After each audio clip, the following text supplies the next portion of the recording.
Hi అండి, నమస్తే. నేను మీ రేఖ. వెల్కమ్ టు రేఖా రాజు వంటశాల. ఈరోజు మన వీడియో వచ్చేసి మీకు అర్థమైపోయే ఉంటుంది, క్యారెట్ ఫ్రై కనుక ఈ విధంగా ట్రై చేశారంటే తినని వాళ్ళు కూడా చాలా ఇష్టంగా తింటారు.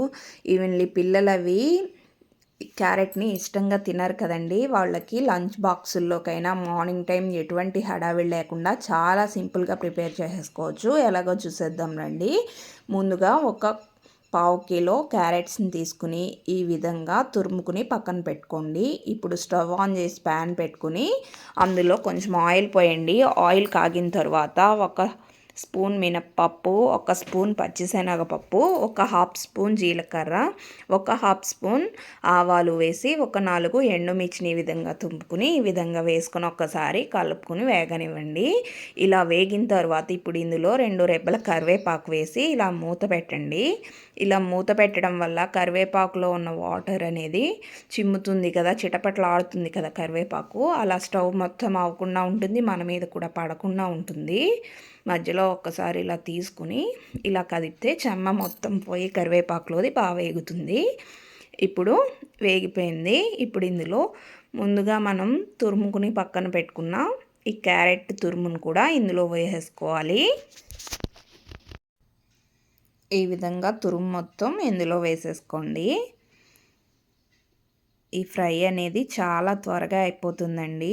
ఎవరైనా ఈజీగా ప్రిపేర్ చేసేసుకోవచ్చు. వంటలు రాని వాళ్ళు కానీ, బ్యాచిలర్స్ కానీ, కొత్తగా పెళ్ళైన వారు కానీ ఎవరైనా చాలా సింపుల్గా ఎటువంటి హడావిడి లేకుండా చేసేసుకోవచ్చు. మార్నింగ్ టైం అయితే పిల్లలకి లంచ్ బాక్సుల్లో కూడా చాలా ఈజీగా పెట్టేసుకోవచ్చు మనము. ఇలా ఒకసారి కింద నుంచి పైకి కదుపుకుని ఒక స్పూన్ సాల్ట్ వేసుకుని బాగా కలుపుకుని మూత పెట్టి మగ్గనివ్వండి. ఒకసారి మధ్యలో మూత తీసి ఈ విధంగా కదుపుకుంటూ చూసుకోండి. కింద మాడుతుంది కాబట్టి మధ్య మధ్యలో కదుపుకుంటూ ఈ ఫ్రై అనేది వేగనిస్తే ఒక 5-10 నిమిషాల్లోనే వేగిపోతుంది. క్యారెట్ అనేది త్వరగా వేగిపోతుంది. అంతేనండి, చాలా ఈజీగా ఇదిగో వేగిపోయింది చూసారండి.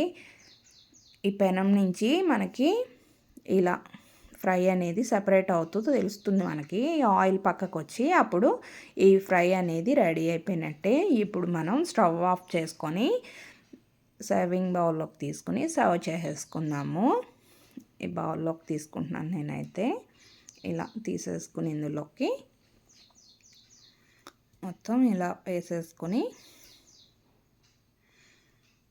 పెట్టేసుకోవడమేనండి. చాలా ఈజీగా, సింపుల్గా, ఎటువంటి హడావిడి లేకుండా క్యారెట్ ఫ్రై అనేది రెడీ అయిపోయింది. చూసారండి ఎంత కలర్ఫుల్గా కనిపిస్తుందో ఈ క్యారెట్ ఫ్రై అయితే. మనం ముందుగా క్యారెట్స్ని తెచ్చుకుని తురుముకుని పక్కన పెట్టుకున్నామంటే అప్పటికప్పుడు 10 నిమిషాల్లో ఈజీగా ప్రిపేర్ చేసేసుకోవచ్చండి. ఎటువంటి హడావిడి ఉండదు దీనికి. ఈజీగా ప్రిపేర్ చేసేసుకోవచ్చు. చాలా టేస్టీగా ఉంటుంది. ఈ వీడియో కనుక మీకు నచ్చితే కనుక నాకు లైక్ చేసేయండి. మీ ఫ్రెండ్స్ ఫ్యామిలీస్కి షేర్ చేసేయండి ఈ వీడియోని. మరిన్ని వీడియోస్ కోసం మన ఛానల్ని సబ్స్క్రైబ్ చేసేసుకోండి. Thanks for watching.